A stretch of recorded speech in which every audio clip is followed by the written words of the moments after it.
I've never told this to anyone out of respect for my friend, Mike. It happened 20 years ago, but I think about it often. When I'm up late at night, my thoughts will drift away. And for a moment, I'm a carefree kid with no worries and a wild imagination. As an adult, there are all sorts of rational answers to what transpired, but I've never quite latched on to one as an answer. But even though there are a dozen possible answers to what happened to us as kids, it all started with a single question. Have you seen the crawlers? I was 10 years old at the time, and no, I hadn't seen the crawlers. I didn't know what my friend Mike was talking about. He shoved his hands into his pockets and shifted his weight from foot to foot. He was talking faster than usual. Mike was certainly excited to tell me and our friend Tommy about the crawlers, whatever they were. They're creatures that only come out at night, Mike insisted, and they don't come out all the time. If you see one, it will be slowly crawling through your yard, but only when it's really dark out. They don't want to be seen. It was a lazy summer afternoon, and we were just three kids wasting our time on our bikes in a safe and relatively boring subdivision. Nothing should have creeped me out at that moment, but the term crawlers immediately gave me a case of the willies. The good kind of willies. The crawlers sounded creepy, and I loved anything creepy. There's only 2 rules if you see a crawler, Mike said. Number 1, don't shine a light on a crawler. If you do, it will sneak into your house and kill you. I nodded and smiled. Tommy just rolled his eyes and shook his head. I looked down on Mike as he told his story, but not in the lack of respect sort of way. It was the literal sort of way. I was 8 inches taller than Mike. The doctors said that Mike was in the 1st percentile for height or something like that, and he might only ever grow a few more inches in his entire life.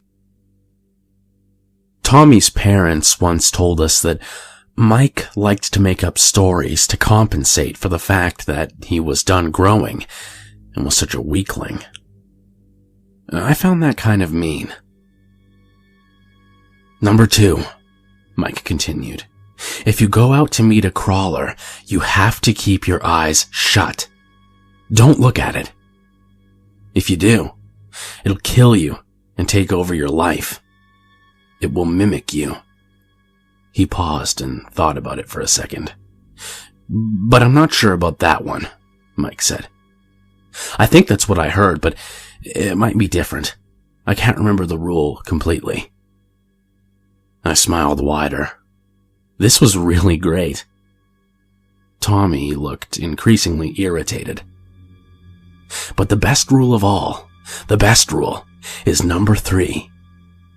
If you go out in the middle of the night to meet a crawler and you keep your eyes shut, the crawler will reward you for being so brave.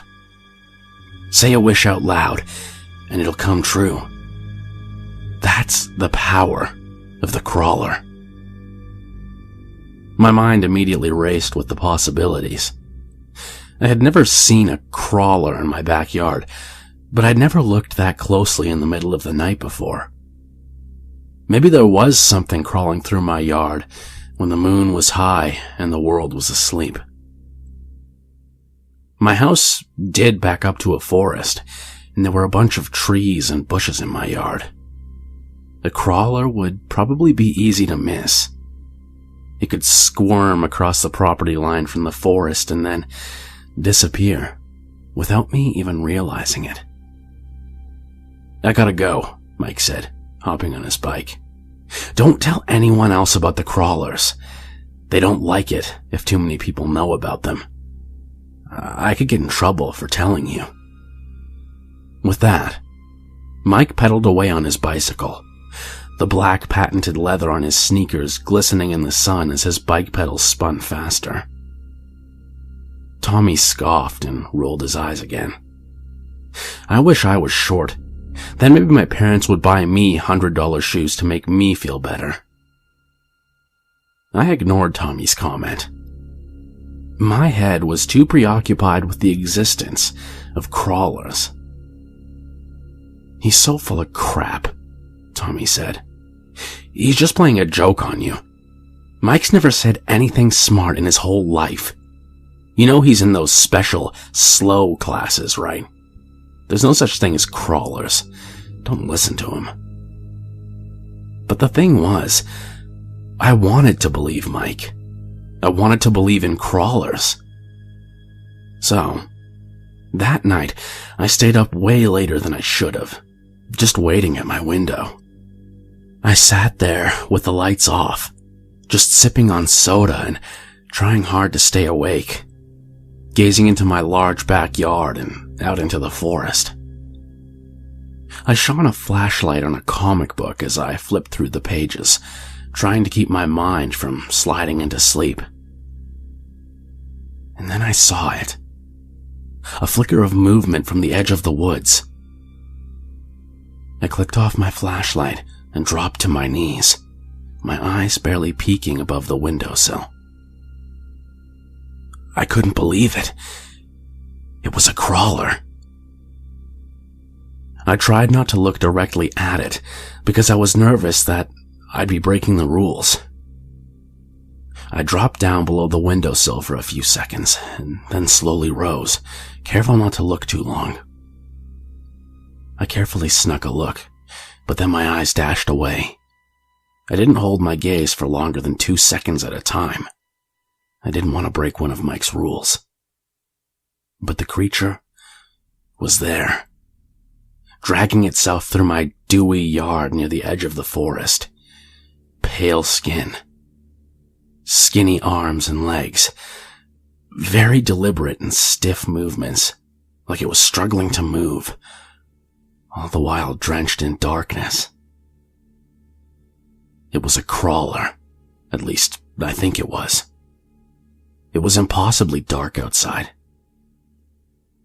I thought I saw its head turn, and I quickly dropped down again, worried that it might see me. This time, I didn't get back up. I slept on the floor until sunup. The next day, I told Tommy about what I saw, and he laughed at me and shook his head. "You can't be serious," he said. "I can't believe you're falling for this. It's just Mike playing a trick on you. I'll get to the bottom of this before you look even stupider." I didn't listen to Tommy. I wanted crawlers to be real. The next night, I was determined to see the crawler again. I snuck outside at midnight with a sleeping bag under my arm.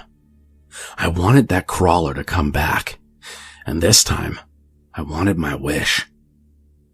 I unrolled my sleeping bag near the edge of the forest and climbed inside, shivering with a mix of fear and anticipation. No one would understand how I felt, I remember thinking. No one would be brave enough to do what I was doing. I was dying for something as fantastic as a crawler to actually exist. It'd be like my favorite kind of movies come to life. Crickets chirped, and the occasional hoot of an owl echoed in the night. I laid in my sleeping bag under the stars for hours before I heard the noise. The rustling sound of a body being dragged across grass and dirt. I pinched my eyes shut and waited. The rustling came increasingly closer, and my eyes clamped shut even tighter. The labored breathing of whatever was inching closer grew louder. It must have been a few feet away when it stopped. And then I felt its hand gently rubbing my leg over the flannel of the sleeping bag. It stopped on my ankle and latched on tight. Its fingers felt unnaturally long, like they wrapped themselves twice around my skinny leg. I wanted to look. I yearned to see this horrible creature before me, yet my eyes did not betray me. They stayed closed, even as the breathing of the crawler turned into a low growl. It was growing impatient. But then it dawned on me. I hadn't thought of my wish. In that moment, my mind blanked, and the grip on my leg tightened. I blurted out the first thing that popped into my head. "A dog," I sputtered. "I've always wanted a dog. I wish for a dog." The creature grunted and released the grip. My eyes burned with pain from the force of squeezing them shut. I listened closely as the rustling of the crawler's body slowly led into the forest, and the sounds vanished into the night. I jumped up, grabbed my sleeping bag, and hightailed it inside. The following morning, I was eating breakfast with my family when we heard a low whimper and scratching coming from the front door. It whined some more, and then it barked. I almost choked on my cereal. We opened the front door, and there sat an emaciated black Labrador. There was no collar, no form of identification. It dropped its head and looked at us with droopy eyes. Everyone immediately fell in love. "Can we keep it?" my little sister cried. "Daddy, can we keep it?" My dad smiled. "We'll have to see whose dog this is, but if we can't find the owners, then I think we can keep it." I knew at that moment that we'd never find the owners. That dog would be ours. I finished breakfast and rode my bike like the wind to Tommy's house. I told him everything, but he was very disbelieving. He had that smug look on his face like he was just humoring me. "I hate to break it to you," Tommy said, "but that was Mike outside your house last night. I got the whole scoop from his older sister.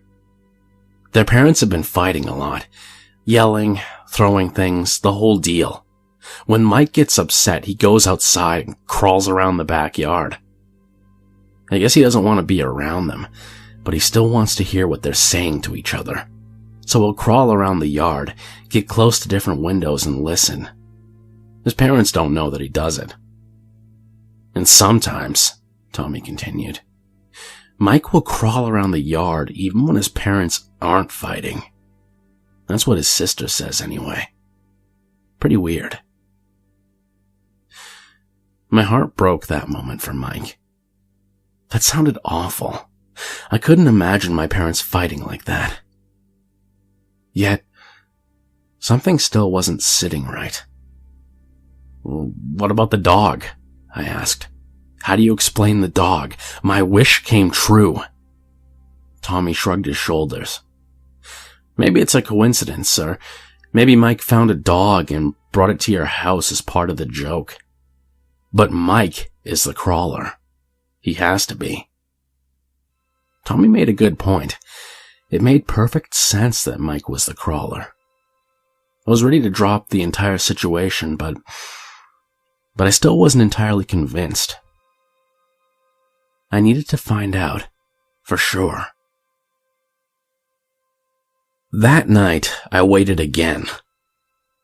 I lay in my sleeping bag near the forest's edge, hypnotized by the soundtrack of the night, when the familiar rustling returned. I pinched my eyes shut again, ready to make another wish. This one would prove if the crawler was real or not. The crawler lurched on the ground towards me. As soon as it was at my feet, gripping me with both hands this time, it pulled itself on top of me, dragging its body across mine. It breathed heavy and hard. Every movement it made was a colossal struggle. Its face was now inches from mine, and I felt its cold breath on my nose as it inhaled and exhaled. But my eyes remained shut. Its hands rubbed up and down on my face, like a blind man searching another face for recognition. There was no blurting out for me on this night. I knew exactly what I'd be wishing for. I wished for my friend Mike's parents to stop fighting. I wished for them to not yell at each other anymore. The creature gasped and rolled off me. I felt it lying next to me. Its breath quickened and was intermixed with light sniffling. I know it's you, Mike. And I do wish for your parents to stop fighting. You don't need to crawl around and spy on people anymore. I didn't look, but I felt the crawler roll up into a ball and cradle itself. I lay there, eyes always closed. I'm not sure how long we laid like that in the summer night, and eventually, even though I was paralyzed with a mix of sadness, apprehension, and utter terror, I fell asleep. I awoke to the sun rising. The crawler was gone. 3 days later, Mike announced to us that his parents were getting divorced. They were sick of the fighting. They were tired of the screaming matches. They brought out the worst in each other, and it was time for them to split up. As Mike told us the story, he gave me a knowing look. A moment passed between us. A moment of recognition. Mike knew that I was aware of his parents' problems, and I gave him a reassuring glance and a tiny smile. Mike wouldn't be crawling around his yard anymore. His parents' fighting would finally be over. My wish had come true. None of us talked about the crawlers again. We were kids, and we moved on to other things. And talking about the crawlers just felt wrong. I didn't want to dredge up Mike's unhappy memories about his parents fighting and divorce. That would be cruel. So, I just let it go. But 3 years later, the crawler came back into my life, one last time, if only for an evening. I was 13, and I was up late watching a movie at my house with Mike. He was asleep on the couch, and I went to the kitchen for a glass of water. I mindlessly gazed out the window and spotted something plodding on the ground near the edge of the forest. It couldn't be. I quickly turned away, hesitant to look directly at it. I thought hard about the rules of the crawler, but my mind was blank. What were they again? One popped into my head. Don't shine a light on the crawler. I switched off the kitchen light, and I made sure the backyard light was off. Our black lab sidled up to me, nosing at my leg. I reached down and scratched its head, and my dog moaned in anticipation. What was the other rule? It had been so long, my head strained, and Mike's words came back to me. If you go out in the middle of the night to meet a crawler, keep your eyes shut. The crawler will reward you for being so brave. Say a wish out loud. It'll come true. I wasn't going out there this time. I didn't have any more wishes at the moment. My main wish had come true, and Mike was much happier once the shouting in his house had stopped. He'd even shot up 7 inches in the past few years. He was no longer the shortest kid in our class. I glanced down at my dog, then back outside. I squinted hard, and I tried to make out the creature in the distance. I looked over at the couch, and Mike was still sleeping peacefully. But what was the third rule? I just couldn't recall.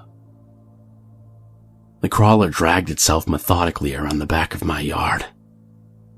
If the rules were true, I knew I shouldn't look closely at it, but I couldn't help myself. The crawler was as I remembered it, skinny and disjointed. A shimmer from the moon caught my reflection. It was the shoes. Those expensive shoes with the patented, shiny leather. They gleamed and glistened. I squinted harder, and the creature crawled directly into the moonlight. We made eye contact, and we held it for several seconds. The creature that stared back at me was Mike. I dropped down to the kitchen floor and I breathed in and out slowly. The crawler in my yard, it looked familiar, but it wasn't the Mike sleeping on my couch. It reminded me of 10-year-old Mike. Skinny, short, and weak Mike. He was even wearing Mike's special and expensive shoes. He was the only kid in school that ever had them. But Mike outgrew them 2 years ago when he defied the doctor's predictions and started growing like crazy. Mike tossed that pair of shoes in the garbage. They didn't fit, he'd said. They made his feet hurt. Something wasn't right. My head was spinning. What was the third rule? What did Mike say to me 3 years ago when we were only 10? I scanned my brain and fumbled through the memories. And then it bubbled to the surface. If you go out to meet a crawler, you have to keep your eyes shut. Don't look at it. If you do, it'll kill you and take over your life. It will mimic you. I rose and peeked out the window. The patented leather flickered once more at the edge of my lawn, and little Mike carefully slithered along the forest's edge. And at that moment, I was convinced that crawlers were real, and maybe Mike had just screwed up the rules. He said 3 years ago that he wasn't sure about the mimic rule, didn't he? Perhaps Mike had gotten the details wrong. Maybe the crawler doesn't just kill you and then assume your life. Maybe it leaves you alive, makes a copy of you, and assumes your life. And then maybe you become the crawler. I looked out that kitchen window again, and I saw nothing. There was no movement, no plodding creature squirming near the forest. The crawler was gone. I returned to the living room, settled back into the recliner, and gazed at my friend. He slept peacefully, softly snoring. I shook my head, laughing at my foolishness. Maybe the 10-year-old me believed in the fantastic, but the 13-year-old me didn't believe there were now 2 Mikes, one dozing on my couch and another living in some weird crawler limbo. That type of awesome creepiness just wasn't possible. There must have been a rational answer. But at that moment, I knew I would never mention it to anyone. The crawlers were just too sensitive of a subject. I would never say a word. I would never ask Mike to wade into his pool of hurtful memories. Because the Mike I remain friends with to this very day has too much going for him. By his senior year of high school, my friend Mike was the tallest kid in the class and the best athlete in the school. That Mike graduated college with a physics degree, high honors, and a perfect girlfriend, who later became his wife. The Mike I know has a mother that got remarried to a great guy, and I couldn't be happier for that Mike and his family. But my mind always returns to the crawlers. And that's why I still gaze out my window in the middle of the night, looking for the glimmer of those old shoes from 20 years ago. Looking for a 10-year-old lost in time. I sometimes wonder if my old friend Mike became a crawler. Poor, weak, 10-year-old Mike with the arguing parents, expensive shoes, and fantastic tales. I know it's stupid, but I do it anyway. And when I do, I feel like an awful person. I feel like I'm admitting that the real Mike would have never amounted to anything. That the real Mike would have remained short and weak for the rest of his life. That the real Mike is now just a lost, helpless creature. I don't want to think these things, but I can't stop myself. And every time I do it, I think about Mike's rules for the crawlers. I remember clearly those 3 rules he told me and Tommy on that lazy summer afternoon all those years ago. Maybe Mike did get them wrong.